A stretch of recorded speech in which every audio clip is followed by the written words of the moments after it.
দেশ। প্রিয় ভাই বোনেরা, প্রার্থী ভাইরা আপনারা একটু দাঁড়ান তো, ক্যান্ডিডেট সাহেবরা আপনারা একটু দাঁড়ান, শুধু প্রার্থী ভাইরা একটু দাঁড়ান, সামনে সামনে সামনে না সামনে আসেন।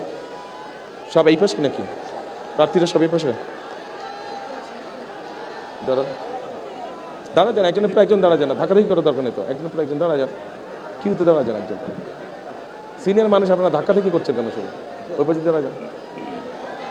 প্রিয় ভাই বোনেরা, এই যে আমার হাতের ডানে এবং বামে এনাদের প্রত্যেকের হাতে আমি ধানের শীষ তুলে দিয়ে গেলাম।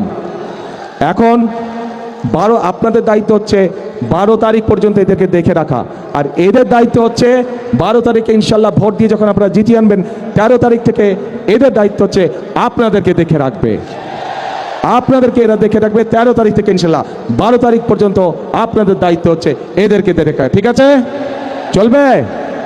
চলবে ইনশাল্লাহ। এরা হচ্ছে সব ধানের শীষের প্রার্থী। আচ্ছা, ধরলে কি হবে?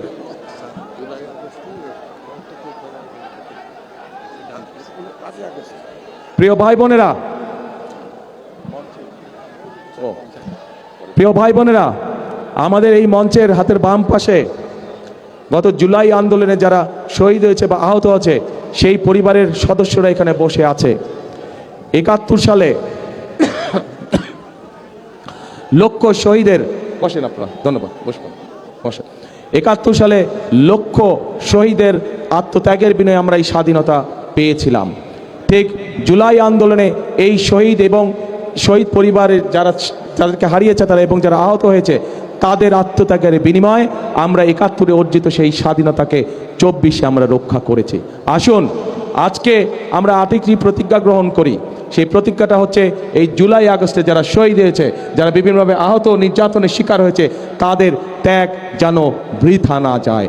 এই দেশের জনগণের শাসন কায়েম করার মাধ্যমেই একমাত্র শহীদদের আমরা পরিপূর্ণ শ্রদ্ধা জানাতে পারবো। এটাই হোক আমাদের আজকের প্রতিজ্ঞা, আজকের শপথ। তাহলে আসুন, শেষ কথা কি কথা? করব কাজ, গর্ব দেশ, সবার আগে বাংলাদেশ। আল্লাহ হাফেজ। বাংলাদেশ জিন্দাবাদ, বাংলাদেশ জাতীয়তাবাদী দল জিন্দাবাদ। আসসালামু আলাইকুম।